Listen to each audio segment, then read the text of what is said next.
첫 번째 경기 수원 삼성 대 경남 FC 분석 시작해보겠습니다.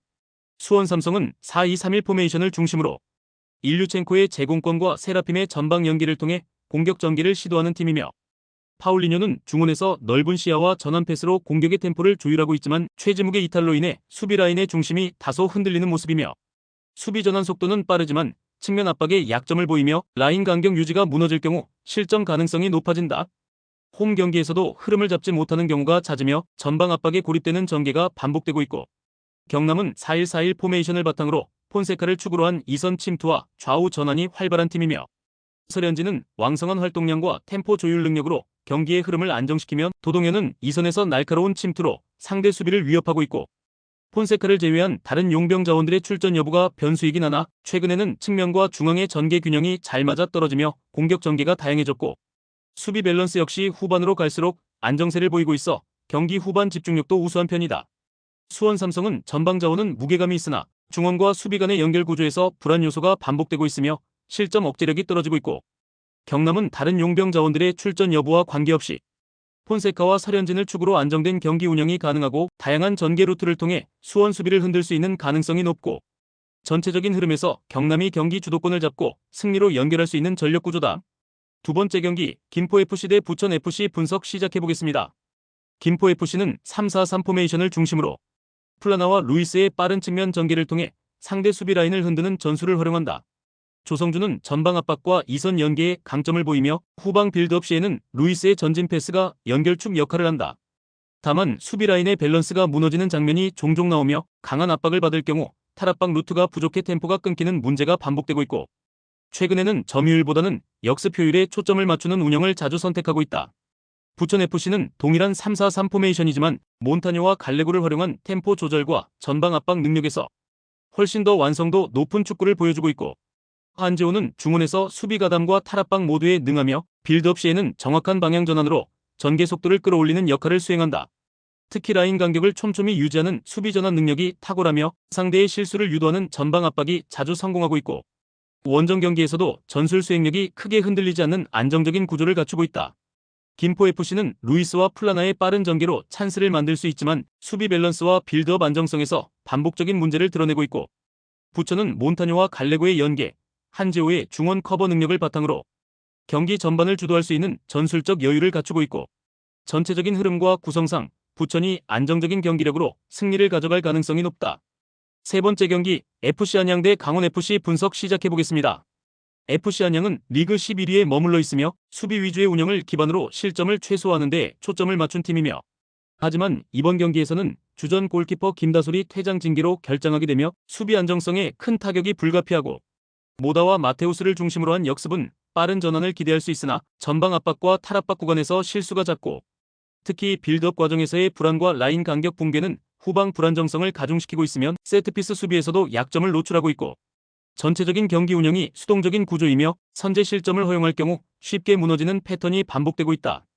강원은 리그 11호 FC 안양과 비슷한 위치에 있으나 공격 전개에서 좀 더 주도적인 플레이를 구사한다. 가브리엘과 김경민의 투톱 조합은 활동량이 풍부하고 전방 압박도 적극적이며 측면에서의 크로스 연결도 날카로운 편이며, 수비에서는 이재호를 중심으로 안정적인 커버가 이루어지고 있고, 중원에서의 볼 소유와 패스 정확도는 안양보다 우세한 흐름을 보이고 있고, 강원은 강한 팀에게는 고전하지만 비슷한 수준의 팀을 상대로는 주도적인 운영과 결과를 만들어내는 흐름이 자주 나타난다. FC 안양은 수비 전술에 의존하고 있지만 골키퍼 이탈이라는 결정적인 약점이 발생하면서 안정적인 운영이 어려워졌고, 강원은 중원 장악과 전방 압박이 뛰어나며 약체 상대로는 확실한 결과를 만들어내는 패턴이 반복되고 있고, 경기 흐름은 강원FC가 전체적으로 지배할 가능성이 높다. 네 번째 경기 광주FC 대 제주유나이티드 분석 시작해보겠습니다. 광주는 현재 리그 8위로 중위권에 자리하고 있으며 4-4-2 포메이션을 기반으로 빠른 전환과 측면 활용에 강점을 보이는 팀이며, 아사니와 헤이스의 좌우 측면 돌파는 위협적이며 오우성의 움직임도 상대 수비를 흔들기에 충분하고, 이번 경기에서는 이정효 감독이 물병을 발로 차 퇴장당해 징계로 결장하게 되었지만 마철준 수석 코치가 팀을 잘 이끌어줄 것이며,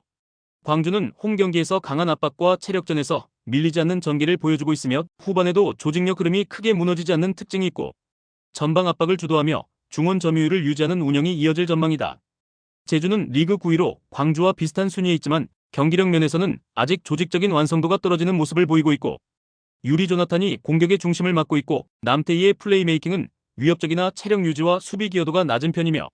전방 압박보다는 볼 점유와 연결 중심의 운영을 추구하지만 강한 압박을 받는 상황에서는 탈압박 실패가 자주 나온다. 무엇보다 중요한 변수는 원정이다. 제주의 경우 원정 경기를 떠날 때마다 서귀포 클럽하우스에서 제주공항까지 이동하고 다시 비행기로 이동해야 하는 장거리 코스가 굉장히 부담스럽기 때문에 특히 원정 경기마다 어려움을 겪고 있고 이동 피로 누적은 체력적인 리스크로 작용하며 후반 집중력 저하로 이어질 가능성이 크다. 광주는 감독 이탈이라는 변수에도 전술 운영 체계가 유지되고 있고 홈 경기에서의 압박과 체력 효율이 뛰어나고 제주는 매번 반복되는 장거리 원정 동선으로 인해 체력 부담이 크며 경기 후반 집중력 저하가 불가피한 조건이며 결과적으로 경기 운영 안정성과 실전 조건을 모두 고려했을 때 광주FC의 우세가 유력한 매치업이다. 다섯 번째 경기 충남 아산 대 충북 청주 분석 시작해보겠습니다. 충남 아산은 4-1-4-1 포메이션을 기반으로 데니송의 돌파와 손준호의 중원 배급을 중심으로 공격을 전개한다. 강민규가 중원에서 활동량을 책임지며 전방과 후방을 연결하지만 전체적인 득점 루트는 단조롭고 마무리 완성도는 낮은 편이며 수비 시에는 라인을 내리고 대응하는 구조지만 공간 커버에 실패할 경우 박스 안온전 상황에서 실점이 잦고 특히 측면 수비의 압박 대응력이 약해 상대의 크로스를 효과적으로 막아내지 못하는 경우가 많다. 충북 청주는 4-4-2 포메이션을 바탕으로 산투스 비토르의 전방 조합을 활용한 직선적인 공격 전개가 강점이며 지현학은 이선에서 전진 패스와 슈팅 시도를 고루 수행하며 상대 박스 앞에서의 기동성 있는 움직임이 인상적이며 수비 시에는 라인을 낮추는 대신 미드필더들의 활동량으로 중원 장악을 시도하며 역습 전환 속도 또한 빠르고 전체적인 밸런스는 안정적이며 아산보다 공격의 다이내믹함과 결정력 면에서 우위를 점하고 있다. 충남 아산은 전개 템포가 느리고 수비 시 측면 커버 범위가 좁아 상대의 직선 공격에 흔들리는 장면이 잦고 반면 충북 청주는 산투스 비토르 조합을 축으로 빠른 역습과 이선 침투가 잘 연결되며 공격 효율이 뚜렷한 팀이며 공격 밸런스와 수비 집중력 면에서 우위를 점하고 있는 충북 청주가 흐름을 주도할 가능성이 높다. 여섯 번째 경기 성남FC 대 안산그리너스 분석 시작해보겠습니다. 성남FC는 4-4-2 포메이션을 바탕으로 후이즈 김정환 투톱의 침투 플레이와 김범수의 중원 조율을 통해 빠른 템포의 공격 전개를 보여주는 팀이며 박수빈의 징계 결정은 측면 수비 밸런스에 영향을 줄 수 있지만 전체적인 라인 간격과 커버 범위는 안정적인 편이며 정경준 감독 특유의 촘촘한 압박과 간결한 전개는 특히 하위권 팀 상대로 우위를 점하는 데 효과적이며 홈에서는 실점 억제력도 안정적인 흐름을 이어가고 있고 상대 수비가 흔들릴 경우 강한 압박으로 주도권을 놓치지 않는 경기 운영이 강점이다. 안산은 4-1-4-1 포메이션을 바탕으로 루안 산토스와 사라이바의 개인 기량에 의존하는 공격 전개를 자주 시도하는 팀이며 중원 전개는 느슨한 편이며 점유율보다는 역습 위주의 운영에 초점이 맞춰져 있고 전술적 조직력보다는 개별 선수들의 돌파에 의존하는 경향이 강해 수비 라인과의 간격이 쉽게 벌어지고 수비 전환 시 뒷공간 커버에도 어려움을 겪는다. 최근 경기에서도 후반 집중력이 낮아 실점으로 흐름을 놓치는 패턴이 자주 나타나고 있다. 성남은 후이즈와 김정환 중심의 공격 전개가 날카로우며 중원과 수비 간 간격 유지가 뛰어난 팀이며 반면 안산은 전술적 조직력과 수비 집중력 모두에서 큰 약점을 보이고 있고 공격 전개 또한 단조로워 성남의 압박을 벗어나기 쉽지 않고 조직력, 감독의 전략, 흐름의 안정성까지 고려하면 성남이 홈에서 경기를 지배할 가능성이 높다.